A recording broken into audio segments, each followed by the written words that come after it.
Halloween की पूर्व संध्या थी। उसी रात जब हवा अपने साथ किसी अनजान दुनिया की फुसफुसाहटें लेकर बहती है। ग्रेववुड यूनिवर्सिटी की पुरानी इमारतों पर काले बादल नीचे झुककर ऐसे मंडरा रहे थे जैसे उन्हें भी पता हो कि आज की रात सामान्य नहीं। हल्की हल्की बारिश जमीन को गीला कर चुकी थी और कीचड़ से उठती मिट्टी की सड़ी गंध हवा में अजीब घुटन भर रही थी। इसी वातावरण में कैंपस के आखिरी छोर पर एक जंग लगे लैंपपोस्ट के नीचे खड़ी थी अलीशा वर्मा, जिसकी आंखों में चिंता साफ झलक रही थी। हॉस्टल की बाकी लड़कियां हंसते बातें करते अपने अपने कमरों की ओर जा रही थीं, लेकिन अलीशा के चेहरे पर सिर्फ बेचैनी और अनकहा डर था। उसके बैग का स्ट्रैप कंधे में ढंसा हुआ था और वह लगातार अपने फोन की ओर देख रही थी, मानो किसी चमत्कार की प्रतीक्षा हो। उसके दिमाग में लगातार वही सवाल घूम रहा था, अब कहाँ जाऊं? सारे हॉस्टल फुल हैं, पीजी भरे पड़े हैं, और माँ को बताऊंगी तो वो डर जाएंगी। वह पहले से ही मेरी सेहत की चिंता में रहती है। उसी समय एक फटी पुरानी रेनकोट पहने बूढ़ा गार्ड उसके पास आकर खड़ा हो गया। उसकी दाढ़ी से पानी टपक रहा था, आंखें धंसी हुई थीं और आवाज जैसे किसी गहरे कुएं से निकल रही हो। बेटी, इतनी रात गए यहाँ अकेली क्यों? उसने धीमे से पूछा। लगता है रहने को जगह नहीं मिली। सही कह रहा हूं ना? अलीशा ने धीमे स्वर में कहा। जी, हॉस्टल में कमरा नहीं मिला। समझ नहीं आ रहा अब कहाँ जाऊं? गार्ड कुछ पल उसे घूरता रहा, फिर बोला, एक जगह है, hostel number 13 the Halloween block. थोड़ा दूर है, रास्ता सुनसान भी है, लेकिन वहां कमरा हमेशा मिलता है। जो भी वहां जाता है वहीं टिक जाता है। उसके अंतिम शब्द वहीं टिक जाता है हवा में गूंजे, और अलीशा के दिल में बिना वजह ठंड सी दौड़ गई। उसने पूछा, लेकिन क्या वो जगह ठीक है? मुझे थोड़ा डर लग रहा है। बूढ़ा आदमी मुस्कुराया, लेकिन वह मुस्कान किसी इंसान जैसी नहीं थी। उसमें कुछ बहुत गलत था। डर तो हर किसी को लगता है, पर यह जगह तुम्हारे लिए ही है। चलो, मैं रास्ता समझा देता हूँ। अलीशा ने महसूस किया कि उसके शब्दों में कुछ अजीब था, जैसे वह उसकी मजबूरी जानता हो, लेकिन उसके पास कोई और विकल्प नहीं था, और यही उसकी जिंदगी की सबसे बड़ी भूल बनने वाली थी। कैंपस का चहल पहल भरा हिस्सा पीछे छूटने लगा, और सामने थी एक लंबी काली सड़क, जिसके दोनों ओर सूखे पेड़ हवा में ऐसे हिल रहे थे जैसे उसकी ओर हाथ बढ़ा रहे हों। सड़क पर एक भी वाहन नहीं, कोई स्ट्रीट लाइट नहीं, सिर्फ अंधेरा और अजीब सन्नाटा। अलीशा के कदमों की आवाजें भी मानो इस अंधेरे में निगल रही थीं। बीच बीच में झाड़ियों से आती सरसराहट उसे महसूस कराती कि वह अकेली नहीं है, कोई उसे देख रहा है। हवा में जैसे किसी पुराने चर्च की घंटी की आवाज तैर रही थी। हालांकि उस इलाके में कोई चर्च नहीं था। रास्ते के अंत में एक टूटी फूटी ऊंची इमारत खड़ी थी, जैसे किसी का इंतजार कर रही हो। ऊपर लगा बोर्ड आधा टूटा था, जिसमें भयानक अक्षरों में लिखा था, hostel 13 where silence never sleeps. Alisha ने हल्के से फुसफुसाया, हे भगवान, यही रहना है अब। उम्मीद है सब ठीक होगा।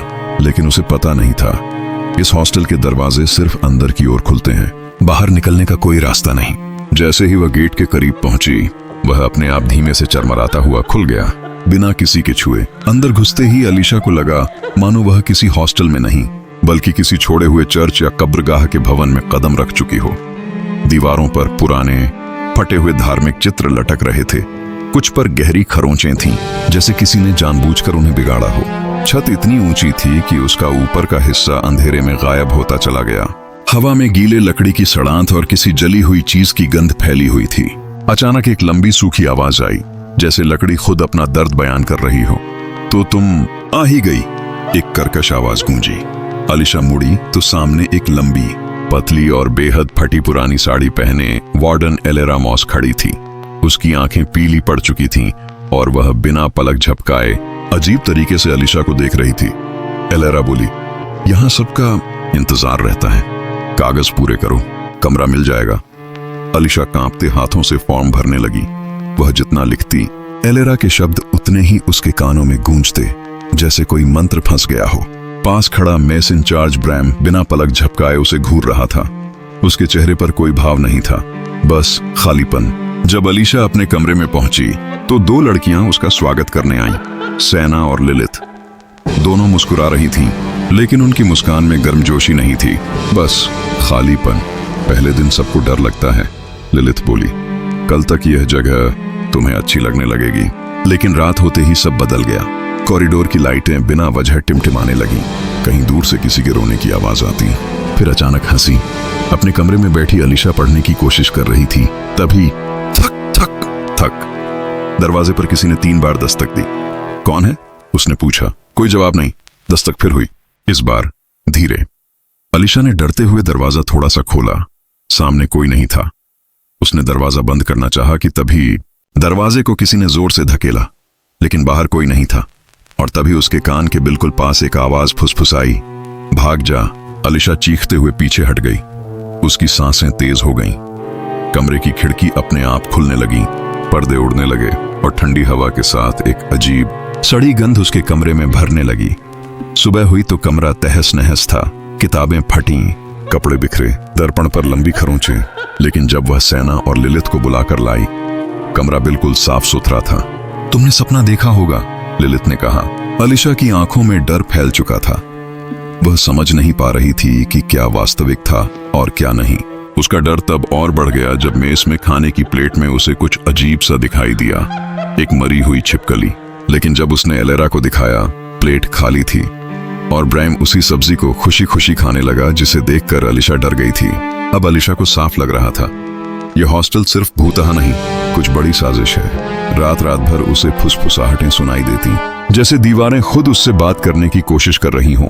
उस रात उसकी सहेली पूजा ने फोन पर उसे अपने घर आने का निमंत्रण दिया। अलीशा, तुम वहां सुरक्षित नहीं हो, अभी आ जाओ, उसने कहा। अलीशा भागते भागते हॉस्टल से निकल गई। कॉरिडोर अंधेरा था, लाइटें तेजी से झपक रही थीं और पीछे से कदमों की आवाज आती जा रही थी, जैसे कोई परछाई उसका पीछा कर रही हो। उसने दौड़ना तेज कर दिया और किसी तरह कैंपस से बाहर निकलकर पूजा के घर पहुंची। दरवाजा खुलते ही वह लगभग गिरते हुए अंदर आई। पूजा ने उसे पानी दिया, उसे शांत किया। अब डरने की जरूरत नहीं, सुबह हम नया हॉस्टल ढूंढ लेंगे, उसने कहा।